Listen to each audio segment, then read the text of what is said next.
हे सगळे जॉईन करून बघितला तर तुमचा किती फायदा होणार आहे.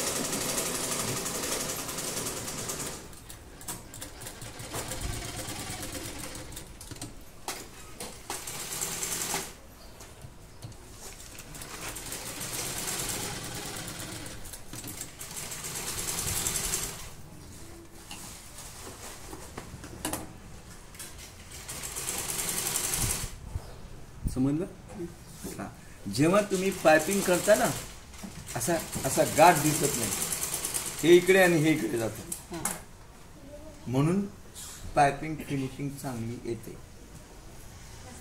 जेव्हा पायपिंग आपल्याला करायची आहे अशी पट्टी केल्यानंतर या पट्टीला 1 सिंगल फोल्ड अशी शिवून घ्या.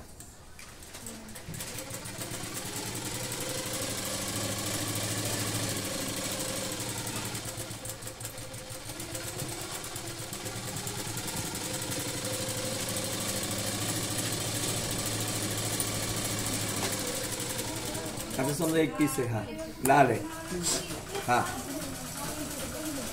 आणि इकडे आता ब्लॅक आहे आणि इकडे आहे ना येल्लो आहे आणि एक पॅच बनवायचं आहे तुम्हाला. मग हा पीस असा घेतल्यानंतर तो पीस पण असाच घ्या, म्हणजे चौकोन तयार होतो. त्रिकोण मध्ये चौकोन तयार होतो.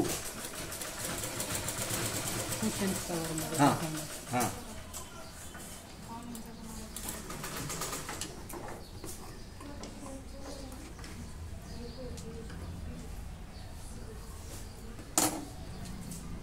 कळलं, समजलं. दुसरा कलर आहे आणखीन एखादा.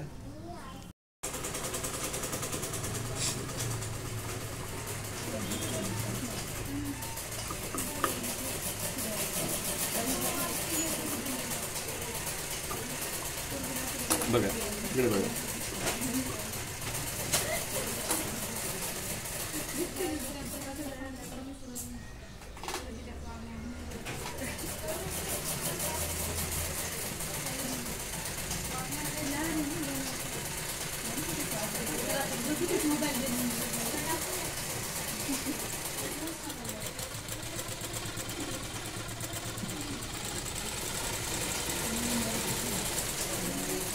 ते पण मशीन पण म्हणाले थांबो भाई, बहुत हो गया, बहुत हो गया. ओके, हां त्याच्यावर द्यायची ना आपल्याला जर पॅटर्न प्लॅन करायचं असेल तसं. आता ह्याच्यामध्ये काय होतं नाही तिथं बघा इकडे एक असा बो करायचं आहे, 2 कलरमध्ये इम्प्रूव्ह प्लॅन करायचं आहे. तर हां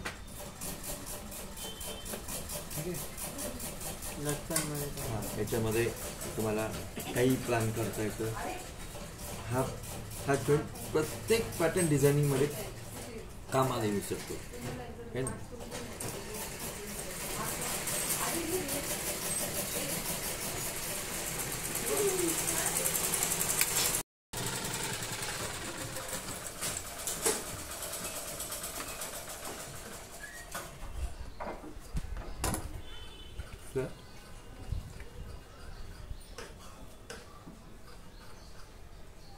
असं बो करायचंय मला, असं घंटी करायची